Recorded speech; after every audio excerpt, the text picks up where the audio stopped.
Salmo de número 37, vamos para a meditação da palavra?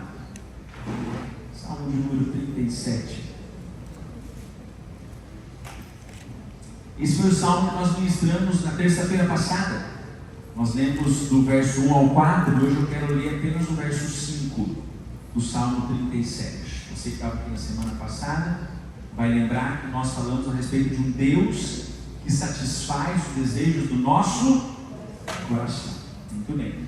E na semana passada nós falamos de alguns princípios que são relevantes para que de fato isso aconteça. A vontade do céu é de que Deus realize os desejos do nosso coração, mas precisa ter um mover, um alinhamento na terra. Nós falamos na semana passada que a gente precisa cuidar dos nossos sentimentos, fazer o bem, fazer o que é certo, e entender que nós habitamos na terra, mas nos alimentamos do quê? Do céu. Nós falamos isso na semana passada. E hoje eu quero apenas o verso 5 do Salmo 37, tá bom? Vai localizando aí a sua Bíblia, já está projetado aqui.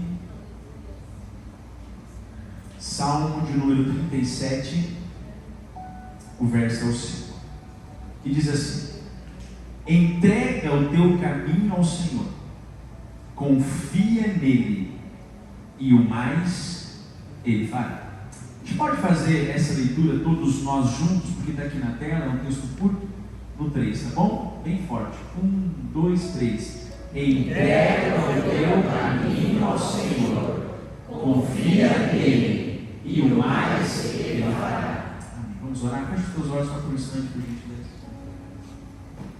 Durante 30 segundos, faça a tua oração. Diga: Deus, fala comigo através da tua palavra. Faça isso.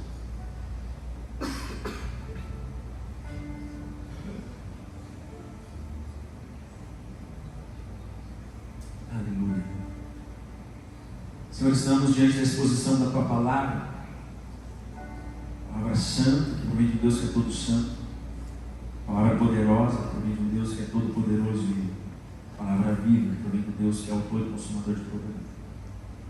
Nós entregamos o nosso coração diante de Ti nesta noite, a nossa mente, o nosso ser, para que tudo aquilo que o Senhor tem reservado para nós se manifeste com poder e graça.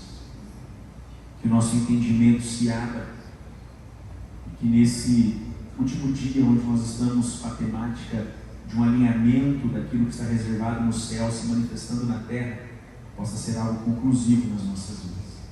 É isso que nós te pedimos, em nome de Jesus. Amém.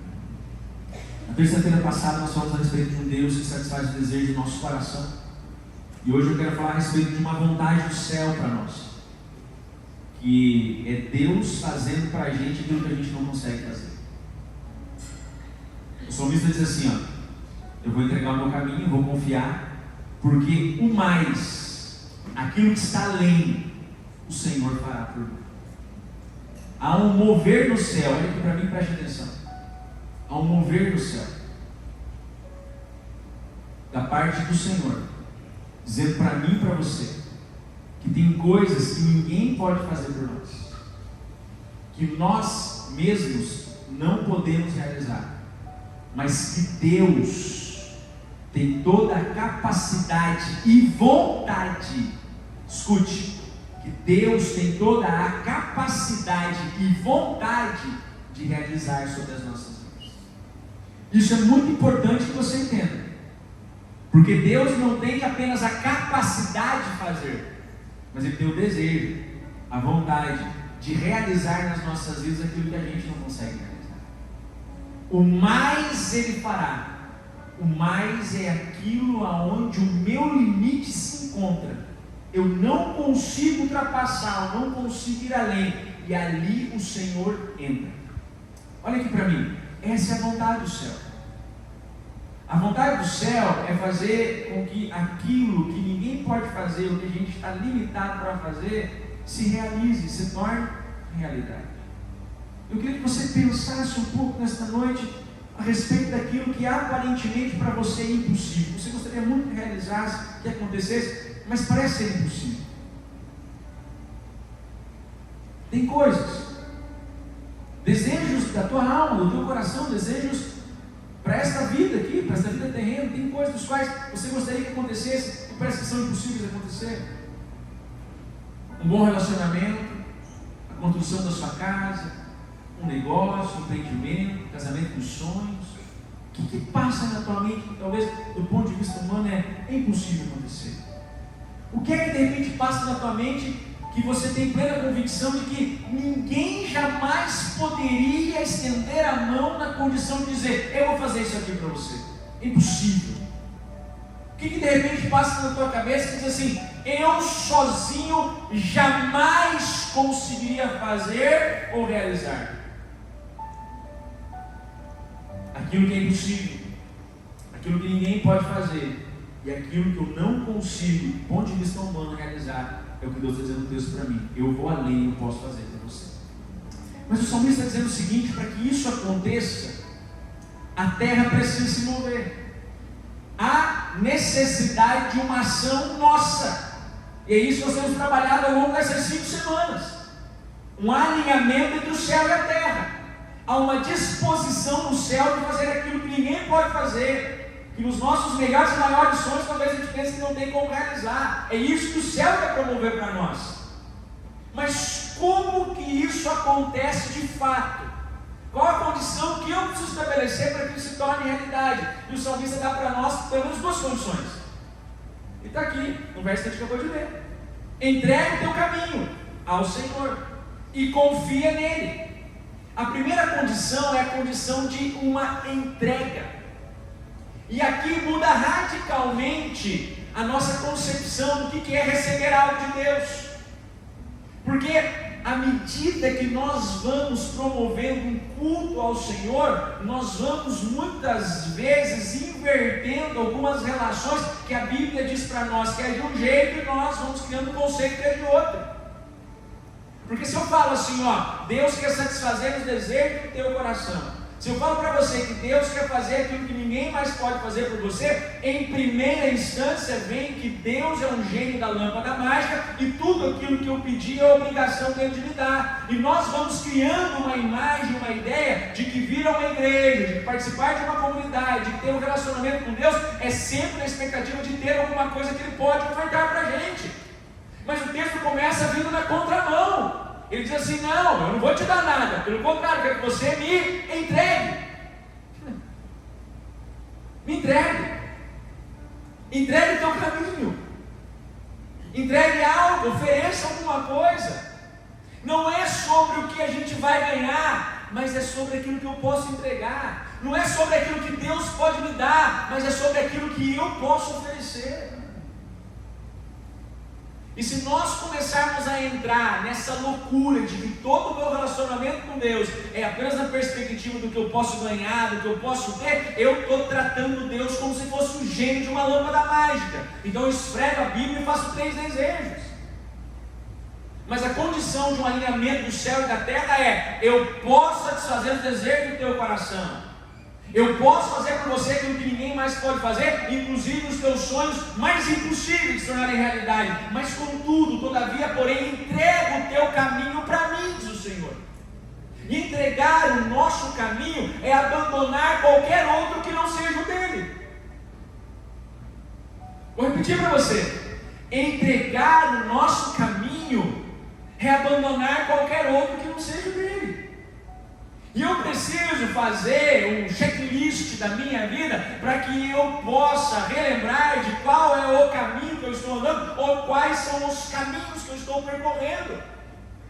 Porque se a intenção do meu coração é desfrutar de tudo aquilo que o céu tem reservado para mim, se a intenção do meu coração é fazer com que a terra se mova na direção de receber aquilo que o céu já promoveu para a minha vida, eu preciso entender algo. Eu preciso entender que muitas vezes, para entrar no caminho do Senhor, eu preciso abandonar os meus próprios caminhos.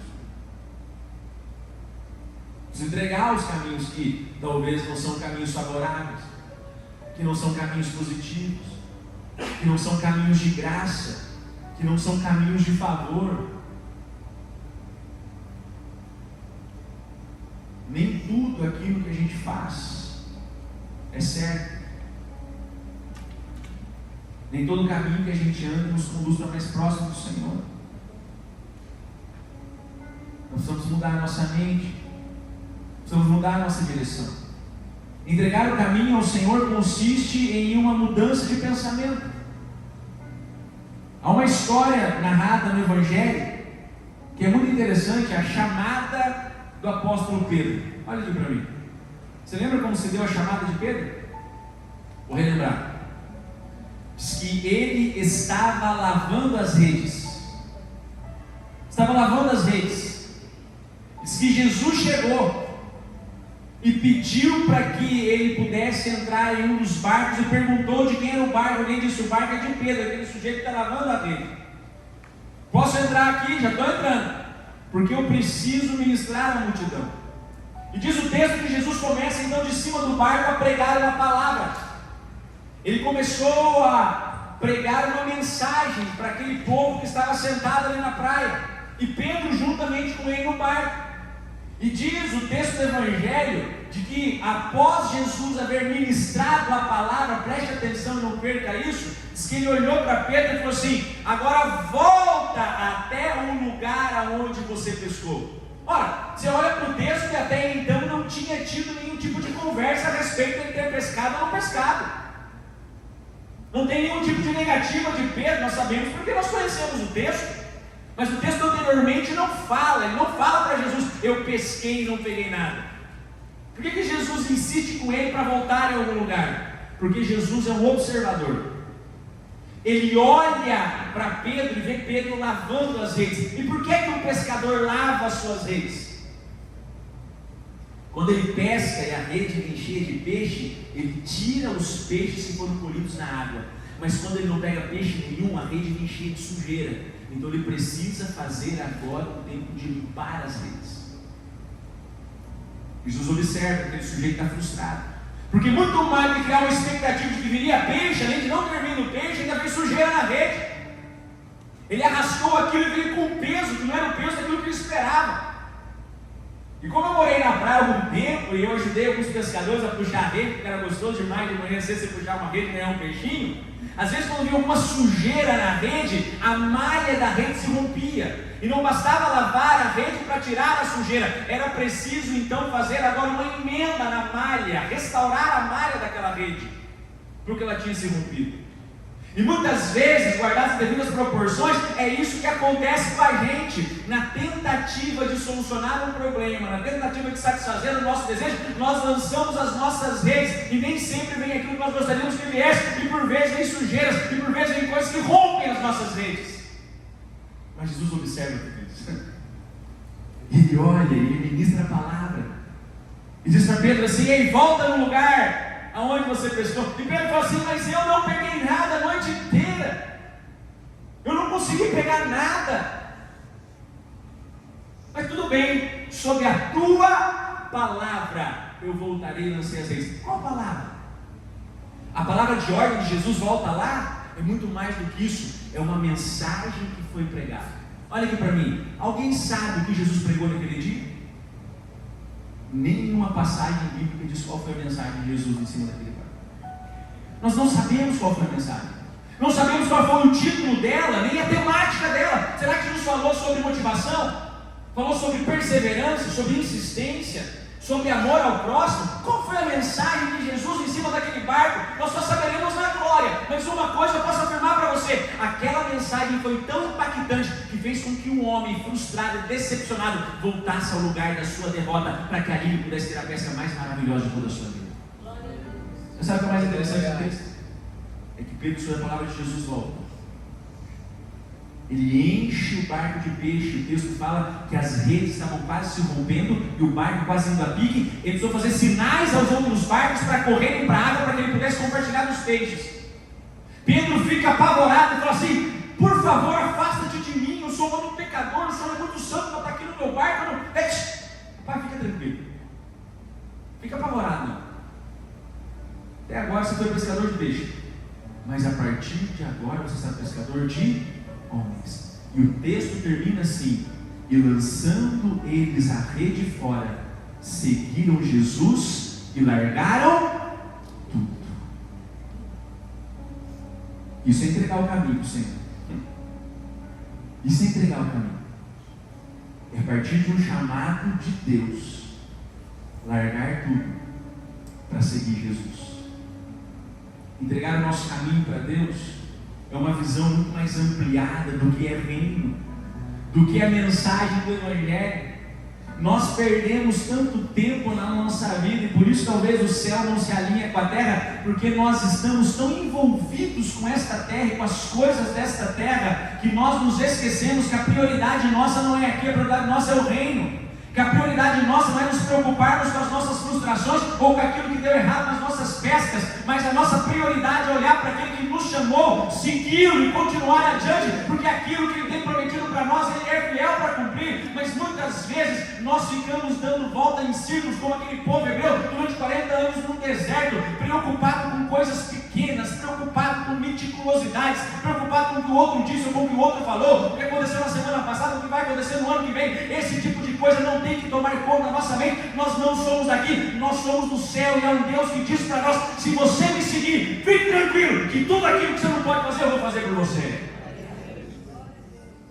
A gente perde muito tempo. A gente perde muito tempo com as coisas dessa terra. A gente frequenta uma igreja, nós falamos que somos cristãos, falamos que somos evangélicos, mas a nossa preocupação ainda são com as coisas dessa terra. E a Bíblia diz para nós que uma vez que nós entregamos a nossa vida, uma vez que nós entregamos o caminho da nossa vida para Ele, a gente não pensa mais nas coisas daqui, nós pensamos nas coisas agora lá do alto. Eu continuo vivendo aqui, eu continuo trabalhando aqui, criando a minha família aqui, eu acordo todo dia de manhã, vou dormir tarde, eu trabalho, eu faço todas as minhas coisas, mas não é isso que me prende mais. Eu faço isso porque eu preciso ocupar este meu tempo aqui nesta terra, eu preciso levantar os recursos aqui nessa terra, para quê? Para que o reino dele se manifeste, para que a glória dele venha. É por isso que tem tanta gente doente emocionalmente, é por isso que tem tantas pessoas frustradas e paralisadas na sua vida, porque ficaram interrompidas pelas questões desta terra. Estão perdendo o seu tempo falando umas das outras, e o que o outro fez, o que o outro deixou de fazer, para onde foi o outro, para onde o outro deixou de ir, e nós estamos nos esquecendo que tem pessoas que estão perdendo a sua alma, que crianças estão sendo abusadas, que casais estão se separando, que vidas estão sendo perdidas pelas drogas, que pessoas estão internadas no leito de UTI com um câncer, uma mãe chorando, um filho chorando, mas nós estamos discutindo um leite que foi derramado no chão.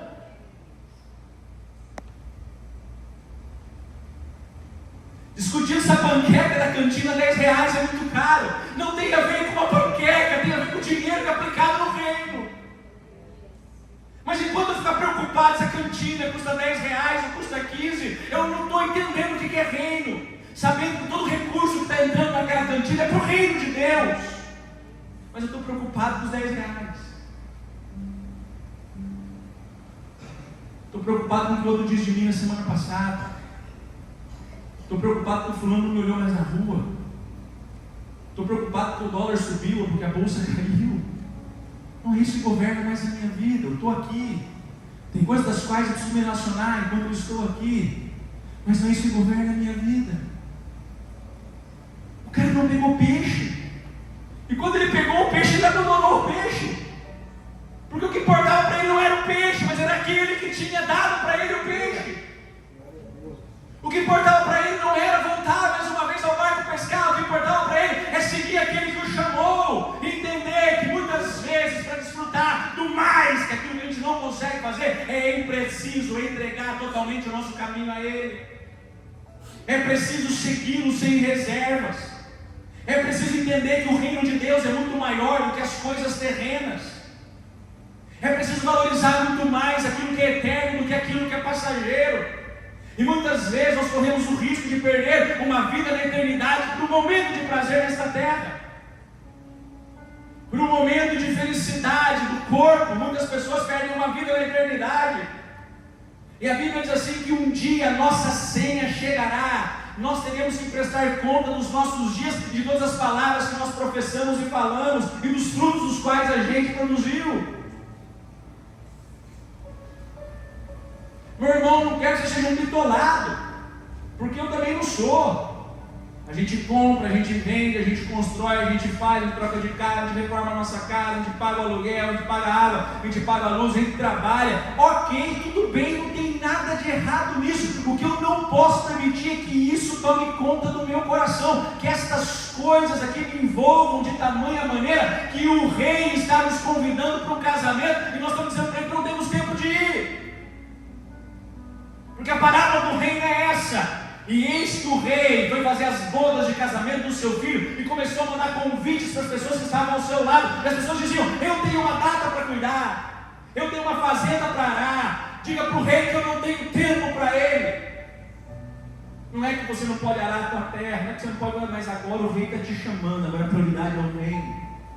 E é por isso que nós estamos muitas vezes desalinhados do céu com a terra, porque o nosso coração está nas coisas.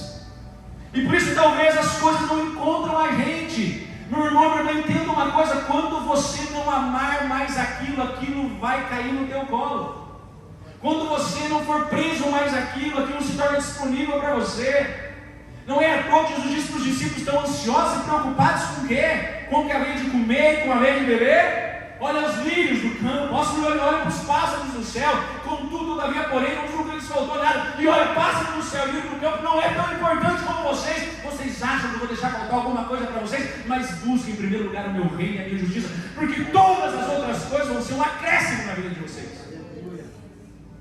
Só que nós invertemos. A gente não entrega o nosso caminho para ele. Nós preferimos traçar o nosso próprio caminho.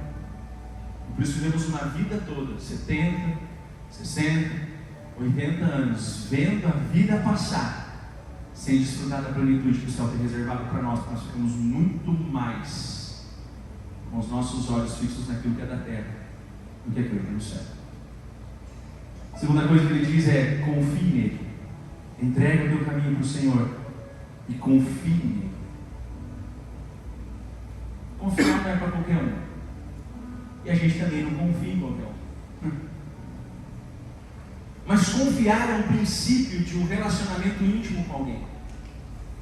Confiar, aqui no grego, significa lançar-se, jogar-se. Eu olho para esse texto, eu fico imaginando, aqui no hebraico, o que o salmista está tentando dizer.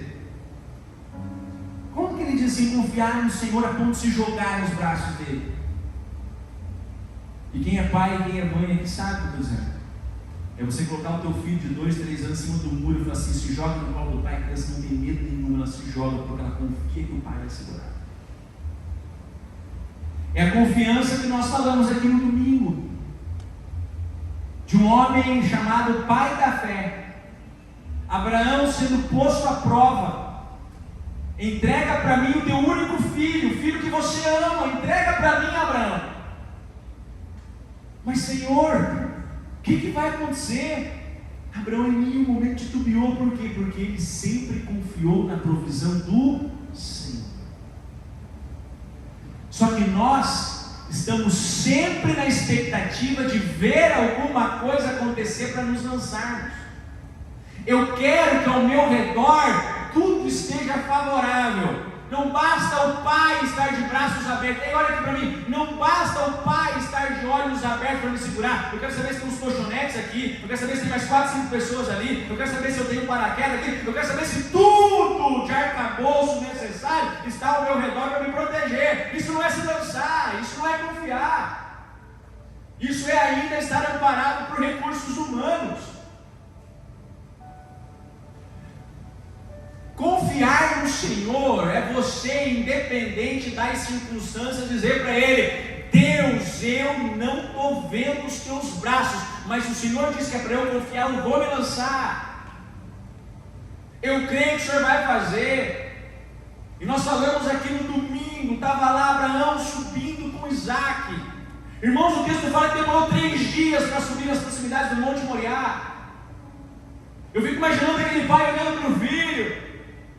E diz o texto, quando ele chegou no lugar, ele começou a fazer o altar de sacrifício. Quando começou a colocar as pedras, ele deve ter colocado muito devagarzinho, pedrinha por pedrinha, olhando para o filho. Falou assim: quanto mais eu demorar, mais vai demorar para acontecer aquilo que eu quero que aconteça. Ele foi fazendo, até o momento onde ele coloca o próprio filho. O menino na subida perguntou para ele: Pai, o Senhor tem o cutelo, o Senhor tem, Pai amado, fogo, eu estou carregando a lenha, onde está o sacrifício? E o pai que confiava no seu pai, Abraão, pai da fé, confiando no Pai, Criador de todas as coisas, para o filho: o nosso Deus proverá. Eu confio que ele vai fazer alguma coisa. Quando Abraão estava prestes a sacrificar o seu próprio filho, um anjo bradou dizendo assim: não faça isso, visto que você foi obediente ao Senhor. Deus nunca quis Isaac, Deus só queria o coração de Abraão. Eu só queria saber se ele confiava de fato no Senhor, a ponto de entregar tudo aquilo que ele tinha. Entrega o teu caminho ao Senhor e confia nele. Confia. Mas sabe por que nós vamos perdendo a confiança em Deus? Porque nós somos desestimulados ao longo de muitos anos, de um tempo para cá, a gente não confia mais em ninguém. A gente não confia mais em nada. Nós nos tornamos pessoas cada vez mais desconfiadas, porque o mundo se tornou de uma forma tão ruim e tão complexa, que tudo hoje a gente desconfia. Se o filho ligar para a mãe e falar assim: mãe, estou passando um apuro aqui, é trote, ou vai pedir um pix, né? Se tocar o telefone, uma mensagem: a mãe, mudei de celular. Porque assim a gente não confia mais nada. Porque o mundo é desse jeito. Se um dia nós emprestamos a nossa confiança para alguém, em algum momento, com certeza, essa nossa confiança ela foi traída. Só que nós estamos tirando aquilo que nós temos de experiência na terra e transportando para o céu. Aí Deus está dizendo para a gente assim: eu não sou como tudo está acontecendo aí. A minha linguagem não é como a linguagem da terra. Aquilo que acontece aí na terra não é como acontece aqui no céu. O modelo da terra não é mais ou menos o modelo do céu. O padrão da terra não é o padrão do céu. Então você pode confiar em mim. Eu entrego meu caminho para Ele. Eu confio nele e vejo aquilo que é impossível se tornar realidade na minha vida. Sabe por quê? Porque Deus está dizendo para mim e para você: provoquem o céu. Provoque o céu. O céu tem o a mais, o céu tem o impossível, o céu tem tudo aquilo que você precisa, mas é necessário você entregar todo o teu caminho e confiar absolutamente nele. É necessário você se comprometer com o reino. É necessário você valorizar muito mais as coisas do alto do que as coisas aqui da terra. Você quer as coisas da terra? Então valorize as coisas do alto. Você quer prosperar na terra? Então mire as coisas do alto. Você quer avançar nos seus projetos e sonhos aqui da terra? Então olhe para o alvo, e teu alvo é Cristo, não são as coisas aqui dessa terra. Nós passamos a olhar para o Senhor. Nós passamos a dedicar a nossa entrega total, genuína e exclusiva a Ele. A terra começa a nos favorecer, porque é assim que Deus faz. Entrega o teu caminho para o Senhor. Confia nele, porque tudo aquilo que você não pode fazer, Ele fará por você. Eu creio que você pensou ao longo desses 30 minutos que a gente conversou aqui, em muita coisa que talvez, do ponto de vista humano, é impossível acontecer na tua vida, mas é um desejo do teu coração, de um Deus que tem prazer, que pode e quer realizar desejo do nosso coração. Mas Ele não pode patrocinar a nossa desobediência. Ele não pode patrocinar o nosso desalinhamento. Deus não pode abençoar alguma coisa que Ele não aprova. A única coisa que Deus pede para a gente é: alinhe o teu coração com o meu coração, a fim de que tudo aquilo que está reservado para você no céu se manifeste na terra. Um alinhamento acontece, o céu se abre, nós nos expomos e o impossível começa a acontecer em nome de Jesus. Vamos ter que orar.